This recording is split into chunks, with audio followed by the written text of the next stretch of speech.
제가 다시 한번 이 자리에 출마를 하게 된 것은 지난번에 학우분들께 드렸던 말씀에 대해서 책임을 지기 위해서입니다. 저는 학우분들께 더 나은 복지, 더 나은 문화, 장학 등을 약속드렸지만 그것을 지키지 못하는 것에 대해 굉장히 안타까웠고 아쉬웠습니다.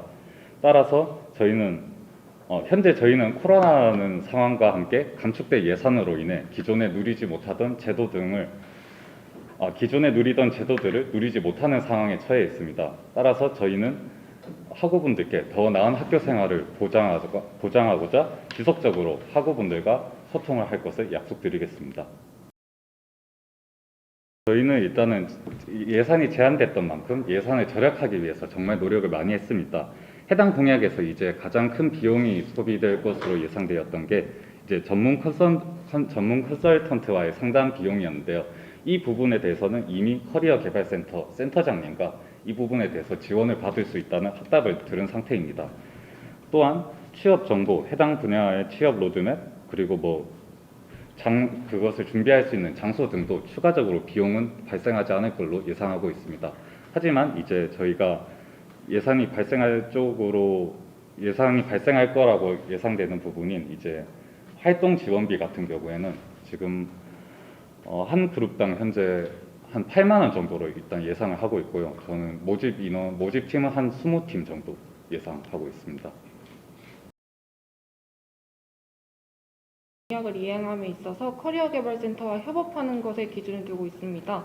또한 해당 센터들에서 이행하는 사업들의 경우 10명, 12명, 최대 15명 정도의 그룹원으로 소수가 아닌 다수의 그룹원들이 활동하는 스터디 그룹 같은 경우가 많습니다. 하지만 저희는 4명의 소수정예로 이루어진 스터디 그룹을 개설할 예정이고, 또한 저희는 기존의 그러한 스터디 그룹과 차별화된 점이라고 말씀드릴 것 같으면 제가 말씀드리겠습니다. 일단은 현재 창업 동아리를 취업 동아리 커리어 개발센터에서 운영을 하고 있습니다. 근데 이게 모집 기준을 보시면은 10명에서 12명의 직무가 같은 사람들끼리 모여야지 그 팀 단위로 신청을 할 수 있고 개인별로 신청을 할 수 있으나 이 부분에 대해서는 자기가 원하는 직무와는 다르게 이렇게 팀이 배정될 수도 있다고 명시가 되어 있습니다. 그리고 또한 이제 참가를 하게 될 경우 보증금을 10만 원을 걸고 출석률이 80%를 넘어야 그 부분에 대해서 이제 반환을 받을 수 있는데요. 반환을 받을 수 있습니다. 근데 그러한 부분에서 이제 학우분들이 진입 장벽을 느낄 거라 생각하여 저희는 그거보다 기준에 낮춰 보다 소수 정예의 느낌으로 학우들이 자율적으로 공부를 할 수 있게끔 만들어낸 것이 취업존입니다.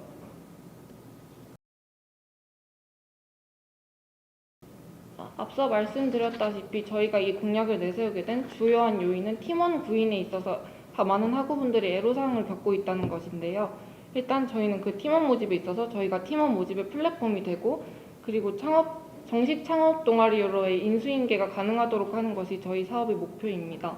따라서 저희 창업존을 이용하는 학우분들께서는 정식 절차를 거쳐서 저희가 지원해드리는 교육 또는 컨설팅 같은 세부적인 교육을 거친 후에 정식적으로 교내 학교의 창업 동아리로 인계될 수 있도록 하는 것이고, 또한 이것에 대해서는 실제로 예산도 저희가 창업교육센터에서 확답을 받은 상태입니다.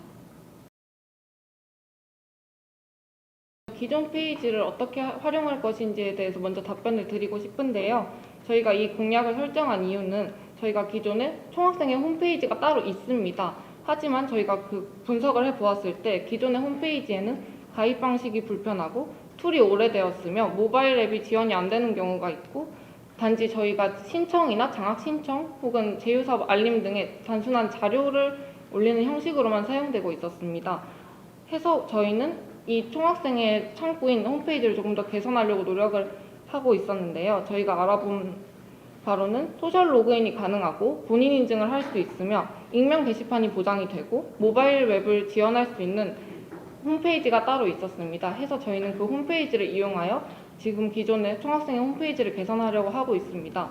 또 한 가지 덧붙여 말씀드리자면 홈페이지를 개선하려는 이유는 SNS를 하지 않는 학우분들은 총학생회 사업이나 행사, 장학 같은 정보들을 쉽게 얻을 수 없었다는 점입니다. 따라서 SNS를 하지 않는 학우분들도 차별 없이 저희의 사업, 장학 등을 누릴 수 있도록 하고자 함이 본 사업의 취지입니다. 또한 세부 계획으로 말씀드릴 것 같으면 소셜 로그인이나 본인 인증을 통해 학적 확인이 가능하고 이는 곧 익명 게시판의 청원 게시판을 이용할 수 있음을 확인할 수 있고 저희의 조직도나 저희 공지사항, 각종 사업, 장학, 알림 등과 함께 취업존, 창업존에 대한 신청과 활동 보고 등의 게시판을 활용할 예정입니다. 저는 그렇게 생각하지 않습니다. 현재 이제 자궁경부암 예방 접종 제휴 같은 경우에 작년에 시행하지 않았던 공약이고, 그리고 올리원 가이드, 그리고 나중에 말씀드릴 의류 공동구매 진행 같은 경우도 작년과는 다르게 좀 더 개편해서 이어나갈 예정입니다. 네, 일단 올해의 경우 이제 총학생회 부재로 비상대책위원회가 현재 등록금 심의위원회를 진행을 했습니다. 등록금 심의위원회의 결과 현재 등록금 심의위원회 결과는 1년에 한 번이고 그걸로 현재는 확정이 나 있는 상태입니다. 따라서 추가적으로 등록금 심의위원회를 할 수는 없습니다. 하지만 저희가 만약에 당선이 되게 된다면 저희는 이제 학교 측의 총학생회 자격으로 등록금 심의위원회에서 이제 원래는 일반 학우라면 공개되지 않는 대회비인 예산안 공개를 저희는 요청을 할 거고, 그다음에 등록금 회계에서 비대면으로 인해 절약된 예산 항목을 찾아서 합리적인 등록금 반환 금액을 도출할 수 있도록 하겠습니다. 또한 작년 9월 24일 같은 경우 이제 국회에서 새로운 이제 그 개정 법률안이 마련되었습니다. 이 개정 법률안의 경우에는 이제 그 학교에서 이제 재난이나 그리고 뭐 질병과 같은 이유로 학우들이 이제 실험이나 실습 과목이 제한되었을 경우 등록금을 면제하거나 감액할 수 있다는 그런 법적인 근거가 지금 현재 마련되어 있는 상태입니다. 저희는 이 법률안을 근거로 학교와 계속해서 협상을 노력하겠습니다. 네, 일단 현재 처음에 저희가 일단 범위를 설정을 했었는데 공교 대학가를 기준으로 투썸플레이스, 인원음악 카페, 한양 나래 어린이공원, 그리고 성안고등학교 정문을 꼭지점으로 이어 형성되는 대학가를 이렇게 범위를 설정을 했었는데요. 아까 말씀드렸던 이제 이미 기관에서 그 카메라 점검을 하지만 그 부분에 대해서 저희가 추가적으로 더 점검을 실시한다면 학우분들께서 더욱 안전한, 더욱 안심하고 그런 화장실을 이용하는 데 도움이 되지 않을까 생각을 하고 있습니다. 카드뉴스에 저희가 구체적으로 적어드리진 못했지만 저희가 기획한 캠페인은 총 2가지의 종류가 있습니다. 하나는 온라인이고 하나는 오프라인인데요. 저희가 오프라인 캠페인 중에 구성하고 있는 것 중 하나가 교내 개인형 이동장치 최고속도 제한 표지판, 교내 자전거 도로 개선, 교내 킥보드 도로 신설, 그리고 강의동에 자전거 및 킥보드 전용 주차구역을 마련하는 것인데요. 이는 이미 해당 사안에 대해 관제팀과 협의를 마친 사항이고 저희가 당선될 시 이행하고자 하고 있습니다. 시행하기 위해서 저희가 실천한 게 앞서 말씀드렸던 청원 게시판입니다. 저희 측만으로의 목소리로 조금 부족할 경우 학우 여러분의 모든 의견을 모아서 수백 명의 학우분들이 공감을 해주시면서 저희가 이거를 학교에 객관적인 지표를 보여주면서 저희가 요구를 하면 그 사항도 이루어질 수 있다고 생각하고 있습니다.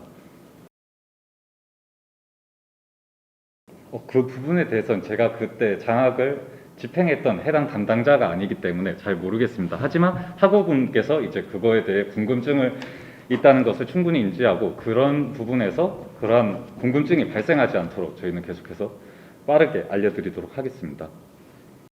먼저 일단 공모전 같은 경우에는 학생회비로 진행되는 것이 아닌 미래설계 장학금이라는 저희 총학생회에 지원되는 장학금을 이용하여 수상자들에게 그 상금을 주는 형식입니다.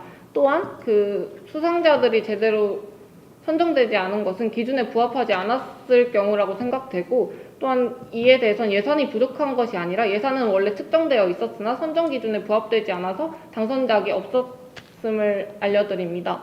또한 작년의 경우 교양 과목, 교과목 디자인의 경우 40팀이 지원하여서 5팀의 수혜자가 있었고 비교과 프로그램의 경우 20팀 내외 정도의 지원자가 있었으며 비교과 프로그램은 총 9팀의 수상자가 있었습니다. 따라서 저희는 여기서 학우분들이 조금 더 관심이 갖는 주제일수록 뭔가 더 참여율이 높고 또 이에 대한 이를 통해서 저희가 도출한 내용은 학우분들이 관심이 있는 주제의 공모전을 많이 활성화시켜야겠다라는 점입니다. 따라서 저희는 지금 계획하고 있는 것 중 교내시설 공모전을 하나 계획하고 있는데요.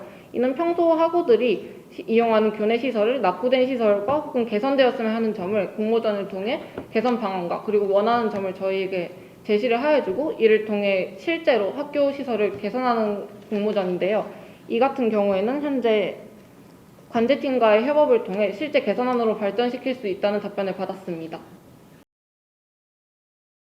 이 부분에 대해서는 되게 공감을 하고 있습니다. 분명히 조금 다시는 일어나지 않아야 할 범죄 행위의 경우에는 반드시 근절하기 위해서 좀 처벌 수위에 대해 강화성을 분명히 필요를 느끼고 있고 이 부분에 대해서는 저희도 학교 측과 계속해서 논의를 하여 이 부분에 대해서 강화를 하도록 노력하겠습니다. 특히 이번에 새로 신설하는 청원 게시판을 통해서 학우분들께서 저희의 목소리에 힘을 실어주신다면 이 부분에 대해서도 충분히 가능할 거라고 생각하고 있습니다.